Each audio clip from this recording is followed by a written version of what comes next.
Movie শুরু হয় জন নামক ক্যারেক্টারকে দেখিয়ে, যে তার ছোট বোট নিয়ে বেরিয়ে পড়েছে ফিশিং করার জন্য। অনেকটা পথ চলার পর সে তার সামনে অনেক কুয়াশা দেখতে পায়। সে সেই কুয়াশার ভেতর দিয়ে অনেকটা এগিয়ে যায়। তখন সে সামনে একটা বোট দেখতে পায়। সে সেই বোটের কাছে যায়। বোটটা মাঝ সমুদ্রে থেমে থাকতে দেখে সে বোটের মালিককে ডাকাডাকি করে, কিন্তু কেউ কোনো সাড়া শব্দ করে না।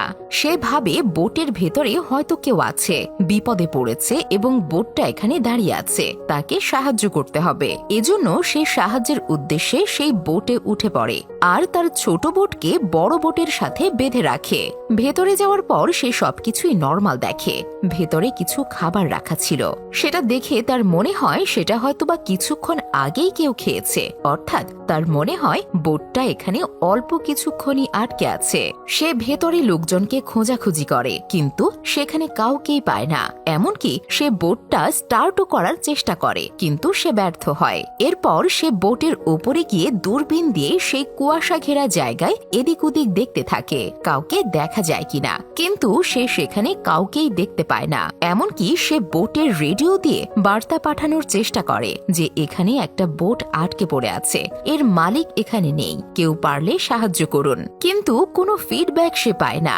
যাই হোক, সে অনেকক্ষণ বোটটাকে তদন্ত করে, কিন্তু সেখানে কাউকে দেখতে পায় না এবং কোনো ইনফরমেশনও পায় না। সে আবারও বোটের উপরে আসে। তখনই তার একদম মাথা ঘুরে যায়, কারণ বোটের সাথে বাঁধা তার ছোট বোটটা সে সেখানে দেখতে পায় না। সে তো তার ছোট বোটটাকে বড় বোটের সাথে বেঁধে রেখেছিল, আর যেহেতু এই বোটে কেউ নেই, তাহলে তার বোটটা কোথায় যাবে? কেই বা তার বোটটাকে নিয়ে যাবে?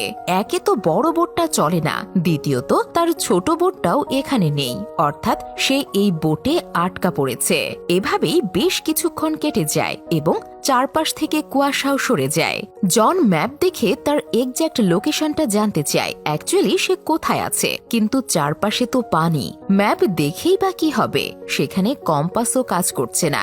যেভাবেই হোক জন এখানে ফেসে গিয়েছিল, এজন্য সে বোট স্টার্ট দেওয়ার চেষ্টা করে। সে ইঞ্জিন রুমে যায়। যখনই সে ইঞ্জিন টাচ করে, অদ্ভুতভাবে মেশিনটা চালু হয়ে যায় আর বোট চলতে শুরু করে। যাই হোক, বোট তো চালুই হয়ে গেল। এখন সে এখান থেকে বেরোতে পারবে। মাথা থেকে একটা চিন্তা তো গেল। তবুও সে আবারও কন্ট্রোল রুমে যোগাযোগ করতে চায়, কিন্তু এবারও সে কোনোভাবেই যোগাযোগ করতে পারে না। বোট কন্ট্রোল করার জন্য জন আবারও উপরে আসে। এর মাঝে জনের প্রকৃতির ডাকে সাড়া দেওয়ার প্রয়োজন ছিল। জন নিচে আর ওয়াশরুমে যায় না। সে যেহেতু সমুদ্রের উপরে আছে, এখানেই সে তার দমকল ছেড়ে দিতে চায়। যখনই সে তার দমকল ছাড়তে যায়, তখনই বোট অনেক জোরে ঝাঁকি খায় আর জন সমুদ্রে পড়ে যাওয়ার অবস্থা হয়, কিন্তু সে কোনোভাবে রেলিং ধরে উপরে চলে আসে। এই যাত্রাতে সে কোনোভাবে নিচে পড়া থেকে বেঁচে গেছে, কিন্তু জন আর এই রিস্ক নেক্সট টাইম নিতে চায় না। এজন্য সে নিচে ওয়াশরুমে যায় আর প্রকৃতির ডাকে সাড়া দেয়।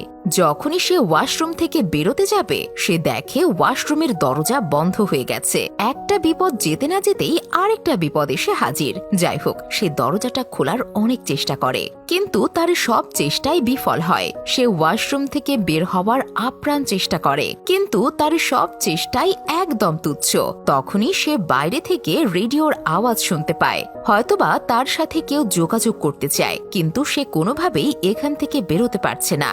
এর মাঝে হঠাৎ সে বাইরে একটা শিপের আওয়াজ শুনতে পায়। এটা দেখে সে জোরে সোরে আরো ওয়াশরুম থেকে বেরোতে চাচ্ছিল, কারণ শিপটা এখান থেকে চলে গেলে সে আর এখান থেকে বেরোতে পারবে না। কিন্তু সে কোনোভাবেই সেই দরজাটা খুলতে পারে না। এবার সে ওয়াশরুমের উইন্ডো দিয়ে হাতে একটা কাপড় নিয়ে নাড়াতে থাকে, যাতে ক্যাপ্টেন তাকে হেল্প করতে এগিয়ে আসে। কিন্তু এত দূর থেকে ক্যাপ্টেন সেই ছোট কাপড়টাকে দেখতে পায় না, আর শিপ সেখান থেকে যেতে শুরু করে। এবার জন সে যেই বোটে আছে সেই বোটটা থামানোর চেষ্টা করে। সে হাতে একটা রশি নেয়, রশিটা পানির ভেতরে ফেলে দেয়, যাতে তার বোটের পাখার সাথে রশিটা পেঁচিয়ে থেমে যায়। কিন্তু এখানেই ঘটে একটা অঘটন।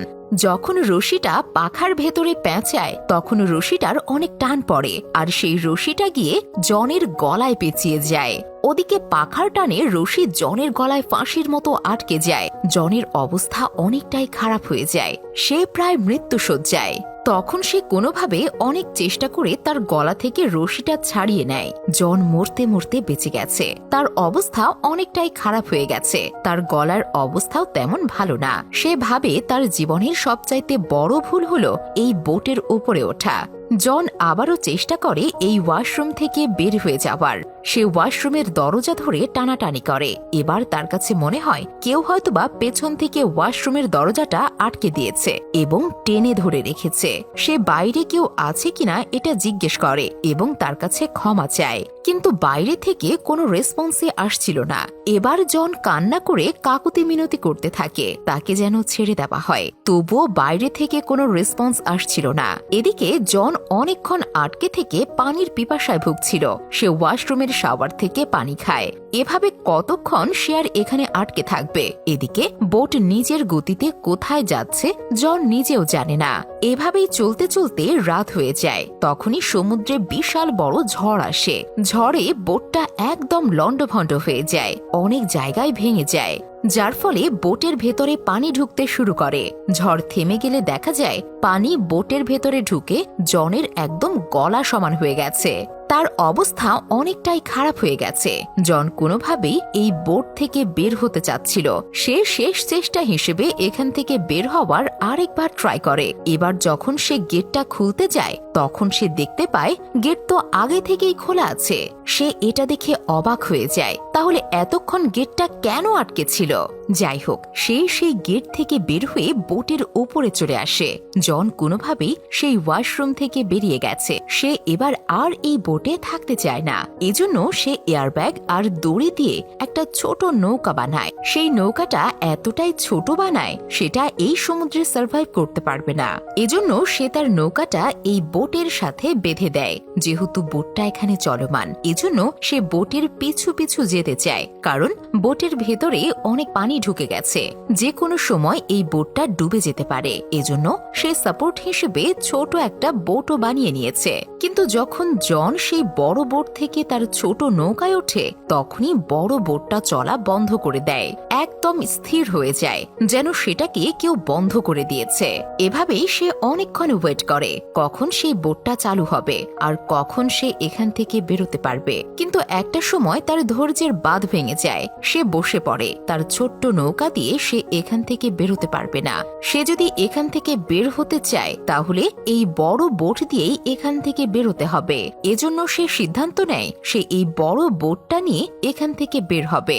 যেমন ভাবা তেমন কাজ। সে আবারও বড় বোটটায় ফিরে যায় আর বোটের ভেতরে জমা পানি সব সে মোটরের মাধ্যমে সেচে নেয়। আর বোটের ভেতরে ঝড়ের পর যত প্রবলেম ছিল সবগুলো সে সমাধান করে এবং ফাটা জায়গাগুলো সে ভালোভাবে জোড়া লাগিয়ে নেয় যাতে সেখান থেকে আর পানি না ঢোকে।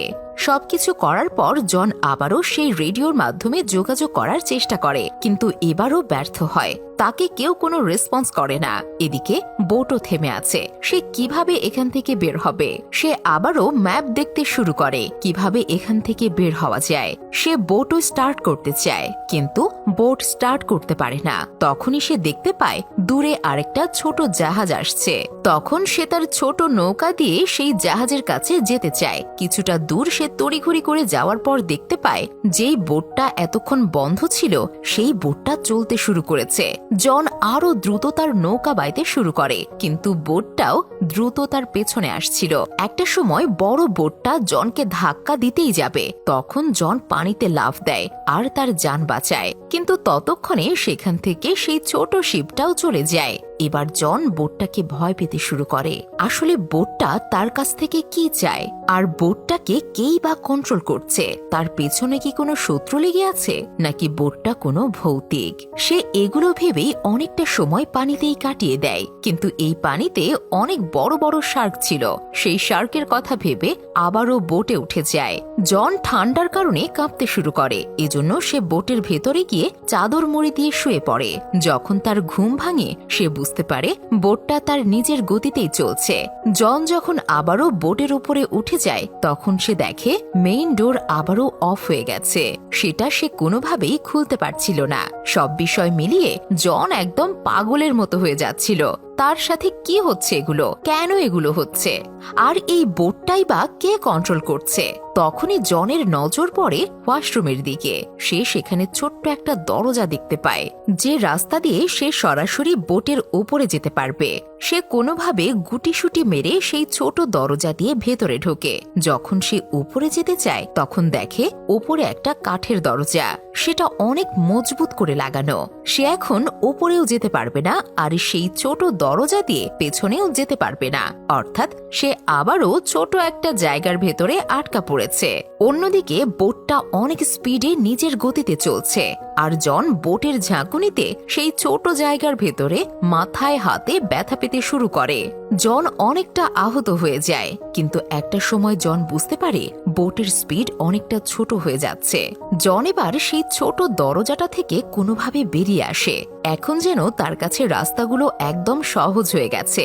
সব দরজা নিজে নিজেই খুলে যায়, আর জন দ্রুত বোটের উপরে চলে আসে। তখন সে দেখতে পায় বোটটা তার শহরে এসে থেমেছে। জন এটা দেখে যতটা স্বস্তির নিঃশ্বাস পেয়েছে তার চেয়েও বেশি সে রেগেছিল। সে ভাবে তার সাথে কেউ ইচ্ছে করে এমন করেছে এবং রিমোট কন্ট্রোল দিয়ে পুরো বোটটা চালিয়েছে। এজন্য সে হাতে একটা রড নিয়ে তাকে খুঁজতে থাকে, কিন্তু সে সেখানে কাউকে পায় না। এবার জন যেটা দেখে সেটা দেখে সে একদম হকচকিয়ে যায়, কারণ বোটটা জনকে কিনারায় রেখে আবারও নিজের গতিতে চলতে শুরু করে। এবার জন সেখানে তার বোটটাকেও দেখতে পায়, যেটা নিয়ে সে ফিশিং করতে গিয়েছিল। সবকিছুর মাঝে জনের মনে অনেক প্রশ্ন থেকে যায়। আসলে এই বড় বোটটা কে কন্ট্রোল করলো, কেই বা তার সাথে এমন করলো, আর তার ছোট বোটটা কিভাবে কিনারায় আসলো, কেই বা আনলো। এই সাসপেন্সের সাথেই এখানেই মুভিটার সমাপ্তি ঘটে। তো ভিউয়ার্স, এই ছিল আমাদের আজকের মুভির এক্সপ্লেনেশন। কেমন লাগলো আমাদের আজকের মুভির গল্প জানিয়ে দিন কমেন্ট বক্সে। এতক্ষণ সঙ্গে থাকার জন্য অসংখ্য ধন্যবাদ।